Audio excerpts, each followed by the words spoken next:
दोस्तों आज की खबर है, भारत में तीसरी बार नरेंद्र मोदी प्रधानमंत्री बनने जा रहे हैं। बहुत इंपॉर्टेंट खबरें हैं, आप लोग वीडियो पर बने रहे। दोस्तों इस रिपोर्ट में मैं आप लोगों को मिडिल ईस्ट की तमाम खबरें बताऊंगा, गाजा, रफा, हिजबुल्लाह वगैरह के बारे में बात करूंगा। लेकिन उससे पहले आप लोगों को भारतीय राजनीति से जुड़ी ये खबर बताना चाहता हूं, क्योंकि एक बड़ी खबर आ रही है और ये खबर आपको बताना अभी जरूरी है। दरअसल अब फाइनल हो चुका है कि नरेंद्र मोदी ही एक बार फिर से भारत के प्रधानमंत्री बनने जा रहे हैं। नीतीश कुमार ने पूरा समर्थन एनडीए को दे दिया है, बीजेपी को दे दिया है।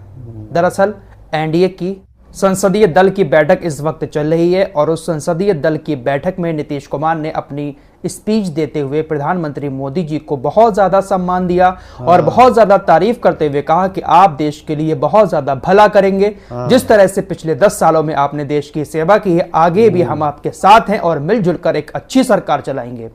विपक्ष को ताने देते हुए नीतीश कुमार ने कहा कि विपक्ष इतना ज्यादा कूद रहा है, आने वाले वक्त में विपक्ष के पास इतना भी कुछ नहीं रहेगा। ये लोग जितना अभी लेकर आए हैं, अगर आप अब प्रधानमंत्री बनेंगे तो आने वाले वक्त में इनके पास इतना भी कुछ नहीं बचेगा। हम एनडीए के साथ हैं, आपके साथ हैं और हमेशा रहेंगे। नीतीश कुमार ने अब पूरा सपोर्ट मीडिया के सामने स्पीच देते हुए बीजेपी को दे दिया है।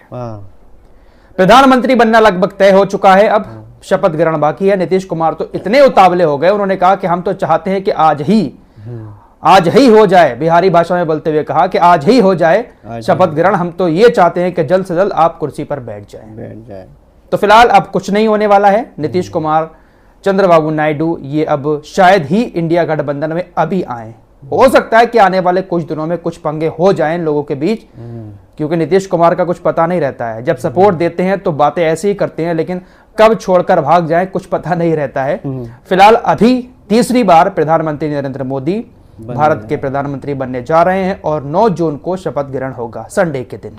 इस दौरान प्रधानमंत्री नरेंद्र मोदी ने भी वहां पर खड़े होकर स्पीच दी अपने सांसदों के सामने और कहा कि देखिए, एनडीए की सरकार पहले भी थी और एनडीए की सरकार अब भी है, तो हम हारे कहां से हैं। उन्होंने कहा बच्चे से भी पूछेंगे कि पहले किसकी सरकार थी तो वो कहेगा एनडीए की, अब किसकी सरकार है वो कहेगा एनडीए की, तो फिर हम हारे कहां से हैं। लेकिन शायद ये बातें प्रधानमंत्री नरेंद्र मोदी बहुत मजबूरी में बोल रहे हैं। इससे पहले अगर किसी से पूछा जाता कि सरकार किसकी है तो हर कोई यही कहता था कि बीजेपी की सरकार है। लेकिन अब शायद लोग बीजेपी की सरकार ना कहकर एनडीए की सरकार कहेंगे। फिलहाल ये जो कुछ बोला जा रहा है प्रधानमंत्री नरेंद्र मोदी के द्वारा, ये सिर्फ एनडीए के साथियों को खुश करने के लिए बोला जा रहा है। नरेंद्र मोदी जी ने एक बात और कही कि देखिए, वो खुशियां मना रहे हैं कांग्रेस वाले। कांग्रेस तो 100 का आंकड़ा भी पार नहीं कर पाई है। मोदी जी ने कहा कि पिछले 3 चुनाव की बात करें, 2014, 2019 और 2024, इन तीनों चुनाव में कांग्रेस के पास जितनी सीटें आई हैं कुल मिलाकर उतनी सीटें हमारी उनसे ज्यादा इस चुनाव में आ गई हैं। तो कांग्रेस कहां से जीती है। फिलहाल नरेंद्र मोदी ने कहा कि हम जीते हैं और हम हमेशा जीतते रहेंगे। फिलहाल एनडीए की आज की इस संसदीय दल की बैठक के बाद उन सभी बातों पर फुल स्टॉप लग गया, जहां पर यह बातें चल रही थी कि नीतीश कुमार पाला बदल सकते हैं, चंद्रबाबू नायडू पाला बदल सकते हैं। अब देखिए, नीतीश कुमार के सिर्फ अकेले पाला बदलने से कुछ होने वाला है नहीं। चंद्रबाबू नायडू को साथ लेकर आएंगे तब कुछ होगा। लेकिन खबरें ऐसी भी आ रही हैं कि जो दूसरे साथी हैं, जो अदर्स हैं, उनको भी बीजेपी ने अपने साथ जोड़ लिया है। तो 300 पार एनडीए अब हो चुका है। तो नीतीश कुमार के सिर्फ जाने से कुछ होने वाला नहीं है। तो शायद हो सकता है कि नीतीश कुमार इसीलिए इतनी तारीफों के पुल नरेंद्र मोदी के बांध रहे हैं, क्योंकि अब नीतीश कुमार को भी शायद ऐसा लगने लगा है कि उनके जाने से कुछ होने वाला नहीं है। अब शायद नीतीश कुमार किंग मेकर नहीं रहे। आइए अब मिडिल ईस्ट की तरफ चलते हैं। दोस्तों, कल आपको हिजबुल्लाह के बारे में बताया था कि हिजबुल्लाह ने आयरन डोम पर हमला किया था। तस्वीरें अब आ चुकी हैं। इजराइल डिफेंस फोर्सेस ने वैसे कल कहा कि हमें मालूम नहीं है कि हिजबुल्लाह ने आयरन डोम पर हमला करके उसको चोट पहुंचाई हो, लेकिन अब खुद तस्वीरें जारी की हैं इजराइल डिफेंस फोर्सेस ने। ये देखिए, आपकी स्क्रीन पर आयरन डोम है। हिजबुल्लाह का जो ड्रोन आयरन डोम के मुंह पर जाकर हमला करके आया था, कुछ इस तरह का हाल आयरन डोम का हुआ है। हिजबुल्लाह के जो ड्रोन हैं वो इजराइल के अंदर घुसकर हमला करके वापस आ जा रहे हैं और आयरन डोम उसको अब डिटेक्ट नहीं कर पा रहा है। न जाने क्या हो गया है इजराइल के आयरन डोम में, समझ नहीं आ रहा है। हिजबुल्लाह का एक ड्रोन किरियत शामोना शहर के अंदर घुसकर कॉमर्शियल सेंटर पर हमला करके वापस आया है। ये जो आपको कॉमर्शियल सेंटर दिखाई दे रहा है, इस पर 20 शहर में हमला किया है हिजबुल्लाह के ड्रोन ने।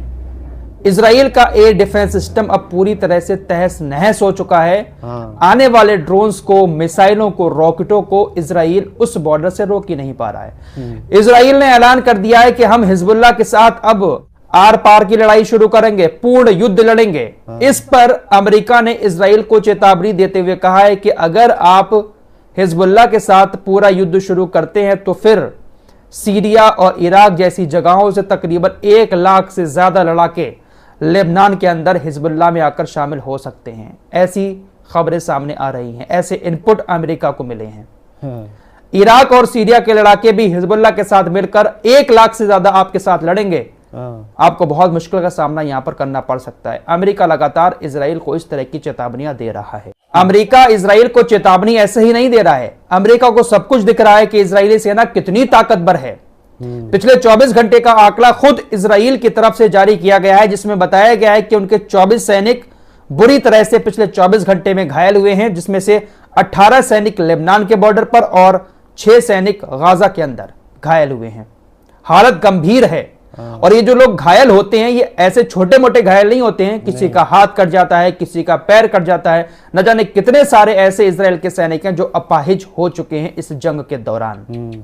तो इसीलिए अमेरिका चेतावनी लगातार जारी कर रहा है। लेबनान के बॉर्डर पर हिजबुल्लाह से जीत पाना इतना आसान नहीं है इजराइल के लिए। दोस्तों, कल की खबर है, यमन के हुतीज ने पहली बार इराक के इस्लामिक रेसिस्टेंस के साथ मिलकर लाल सागर में एक ऑपरेशन चलाया और कई सारे जहाजों के ऊपर हमला किया। हुतीज के नेता मोहम्मद अली अल हौती ने कहा है कि इंशाअल्लाह इराक में इस्लामिक रेसिस्टेंस के साथ यमन के संयुक्त अभियान का ज़ायोनी शासन पर महत्वपूर्ण प्रभाव पड़ेगा।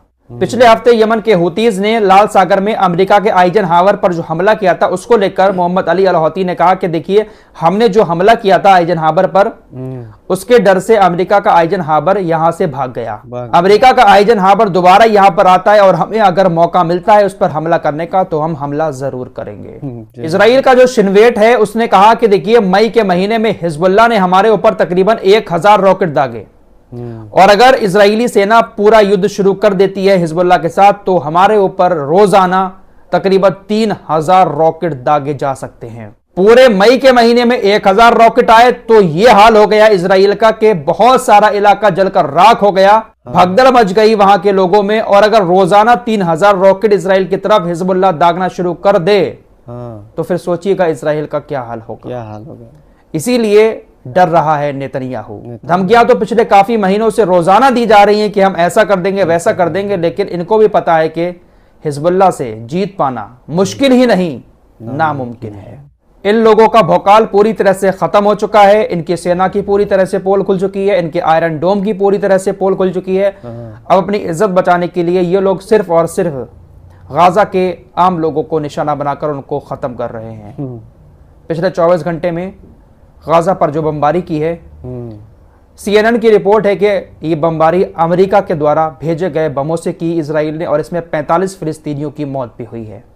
अमेरिका अभी भी लगातार हथियार भेज रहा है, भले ही बड़ी बड़ी बातें अमेरिका की तरफ से कही जाती हूं, लेकिन अमेरिका पूरे सपोर्ट में है इजराइल के साथ में है। फिलहाल इस रिपोर्ट में इतना ही। दोस्तों, हमारी वीडियो पसंद आए तो फॉलो सब्सक्राइब कीजिए और साथ ही साथ शेयर भी कीजिए। मिलते हैं अगले वीडियो में, तब तक के लिए अपना ख्याल रखें। धन्यवाद।